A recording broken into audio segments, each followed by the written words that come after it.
पकई एवं जेतेबेले ओडिशार मेधावी माने बारंबार आंदोलन कले सरकार अनुभव कले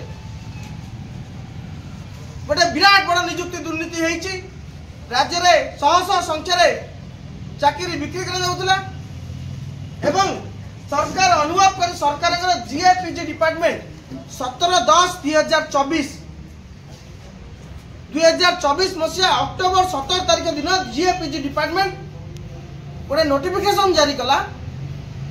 कि राज्य रे जो निजुक्ति दुर्नीति होईची तार समस्त अभियोग आम हस्तगत होईची आमे खूब शीघ्र तदंत करी सरकार का निष्पत्ति जणैबू एवं आमर दाबी थिला आपण तुरंत जो विभ्राट सहित होता आरआई परीक्षा आरआई अमीन परीक्षा को आप बातिल करंतु एवं जो फॉरेस्ट गार्ड एग्जाम सब होता जो व्यापक दुर्नीति होता जो माइनस मार्क रखा -16 -14 शून्य रखुवा पिला माने मध्य 100% स्कोर करथिले किंतु आज को 3 मास बीती गला सरकार मेधावी मानक कथा भूली जाइछन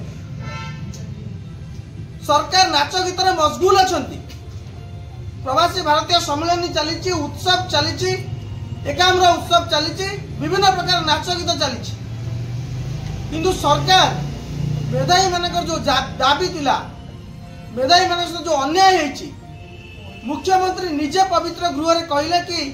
राज्य में 30 लाख टंका चाकरी बिक्री कराउतला तापरे मध्य सरकार ए पर्यंत आरआई अमीन फॉरेस्ट गार्ड परीक्षा को बातिल करि नांती काहेकि एवं आम संदेह आहुरी दृढ़ीभूत सेतेबेले होची जेतेबेले तदंत आଳରେ सरकार 3 मास हेलानी कोनोसी निष्पत्ति नै पारुनांती आमे अनुमान करूचु राज्य रे बोधे सरकार दलाल मानक सहित बोधे सरकार कर भाग छिंडुनी सरकार जो भाग बांटुचंती दलाल मानक सहित आमे एतिकी पाइले परीक्षा बातिल करिवुनी एतिकी पाइले परीक्षा बातिल करिवु से भाग्यटा बोधे छिंडुनी जोथि व्यापक रूप से डेरी हो चलछि एवं आउ एक प्रसंग ये होची सरकार 7 नवेम्बर 2024 रो चिठी नवेम्बर जाए डिसेम्बर जाए जनवरी हो गला सरकार गोटे आरआई अमीन परीक्षा कौन दुर्नीति होईची गोटे पोर्टाल खोली जो लक्ष लक्ष संख्यार पिला माने अभियोग कर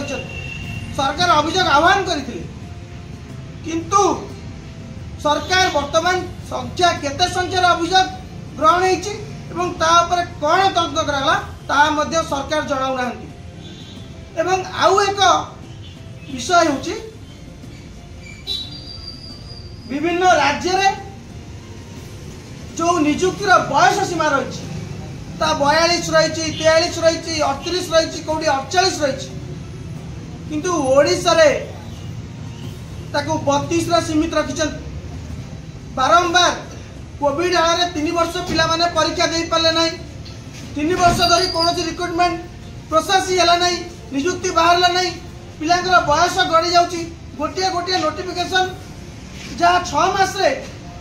निजुक्ति दिया जाए कथा नोटिफिकेशन डेट और निजुक्ति पोस्टिंग डेट 6 मास भीतर हवा कथा ता वर्ष वर्ष धरी चलुची पिलांकर बयस गड़ी जाउची आमे दाबी करछु सरकार तुरंत बयस सीमा 38 को वृद्धि करन नचेत लक्ष लक्ष मेधावी माने बाध्य हे दादन खटिया बाहर को जीवा